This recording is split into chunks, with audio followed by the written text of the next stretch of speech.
good. It's I tell you what, it's a phenomenal group of kids, and I know this sounds like coach speak a little bit, but it is a great group of guys. The kids that we've recruited and the kids that we've been able to get out of the transfer portal and the kids that have remained in the program have fully bought into everything that Coach Wilson and the rest of the staff is preaching.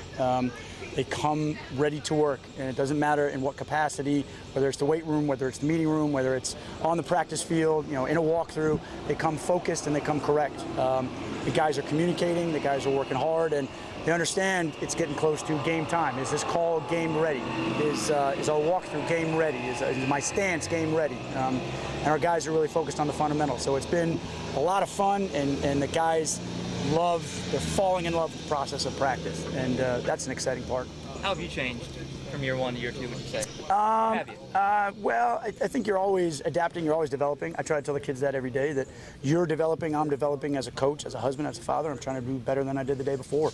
I think the things that I've tried to work on is understanding the players more, you know what I mean? And are we putting them in the proper position to be effective? How do they learn?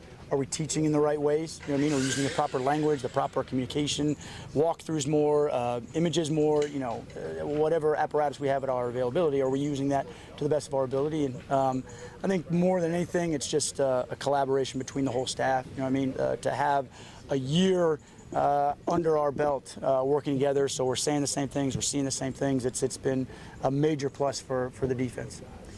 What are your thoughts on how's the linebacking unit coming along, particularly the Broken Arrow guys, Sure. Zach Marchicelli and Gavin Potter? Yeah, the knuckleheads.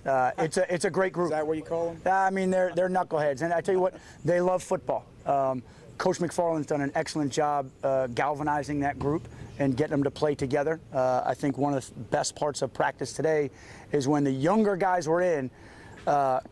Coach McFarland really didn't have to say a whole lot because the older guys were getting on the younger guys about their stance, their eyes, their vision, what their responsibility was. So when you get the older guys that are teaching and preaching and defending the culture of the program, that's when you have real buy-in. It's a great group, and that's an athletic group. I think they're some of our best blitzers. The communication piece has been strong. It needs to continue to get stronger.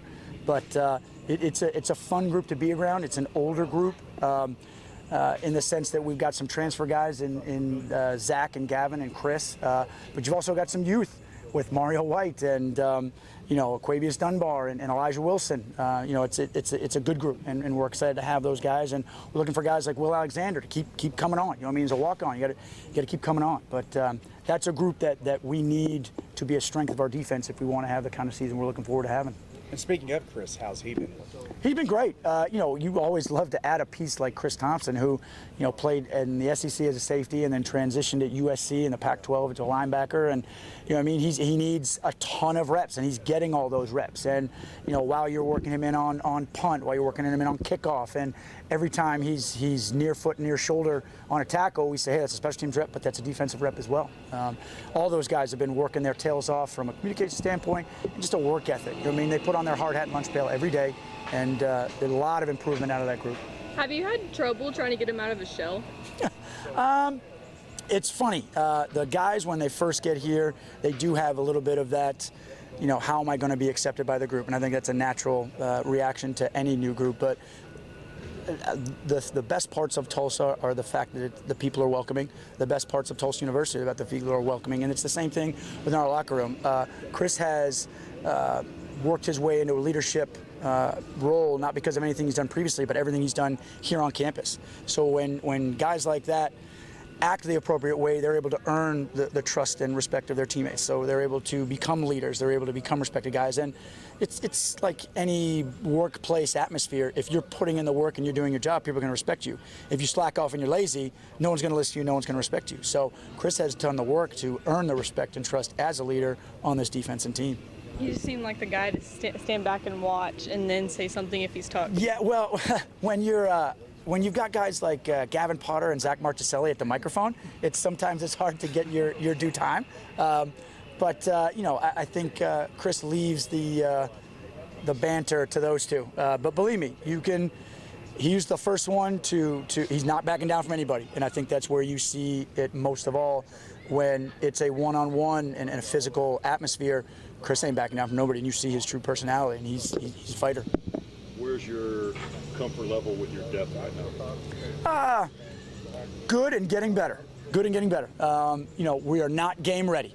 We're not game ready, and we're not supposed to be game ready. But with each rep that our guys take, they have to continue to trust more in the fundamentals and techniques that they're learning in the individual and taking it to the team reps. And we had some interceptions today. We had some missed assignments today. We had poor tackling. We had some missed leverage, but we had some good leverage. You know what I mean? And when you can build on those things and you can coach off of the tape, I'm pleased with some of the depth that we have. It's a lot more than I had last year, which gives you a little bit of comfort. But in the same respect, we've never told our guys, hey, you're a 2. You know what I mean? If you're in there, you're the 1. So you're taking 1 reps, and our coaches on the defense staff done a great job rotating those different guys in, so they don't feel like, hey, this is the 1 group, this is the 2 group, this is the 3 group. When my opportunities out there, I have to make the most of the opportunities that come my way. Owen earlier was talking about, just from his position standpoint, the versatility that's there. Because he rushes differently, Miles is different, Bontroy as well. Outside of that group, versatility across the board, where do you feel like you guys are at? Strong. I feel like from the front, we'll be able to get pressure with 4 down, you know what I mean, or rushing 3, you know what I mean, or bringing 5, you know what I mean, or bringing 6. We should be able to get home on those situations and trust in the coverage that we'll be able to cover for that long. We tell our guys, hey, the best coverage is a great rush on the quarterback and getting him off his spot. But I think the diversity that we have in some of our edge pass rushers, and like I spoke about, the linebackers and their blitzing, and even guys from the secondary, that when we call their number and they need to bring pressure, they're bringing it. They're bringing it hard, and they're getting after the quarterback and getting him off his spot. So I'm very pleased with the depth and the versatility that we have. It's as you go and you're a carpenter and all you have is a hammer, you're not going to be a very good carpenter. But if you ever have different tools at your disposal and the guys are developing and refining those tools, I think we have the opportunity to be, a very strong squad this year. Mally seems, at least he tells us that he seems pretty comfortable. From your perspective, though, where is he at through his learning process? He's developing, he's continuing to develop, and same thing with Dane Hodge. You tell all of our guys, and Coach Wilson mentioned it, the second you think you got it, you're fixing to get it. So at no point are we done in the development of any of our craft. So I'm comfortable with Malachi in there right now, and he is a leader, and he's played a lot of football, but has he played a whole lot of defensive football? And that last scrimmage that we had was great. It's a good opportunity for him to be under the lights, and this is how it's going to be, when we play Northwestern State on August 29th. But when you look at guys like Malachi that are mature, that are physical, and that have athletic ability, obviously, to play the slot wide receiver and play safety, you feel comfortable with guys like that. And when you're working with guys like Dane and younger guys, Ashton Williams and Zach Williams and Buda Garrett and Dax Collins, we've got some guys in the back end that are young, but the way they move around, the way they practice, the way they meet, the way they take notes, that builds confidence, that gives you confidence as a coordinator to call their number.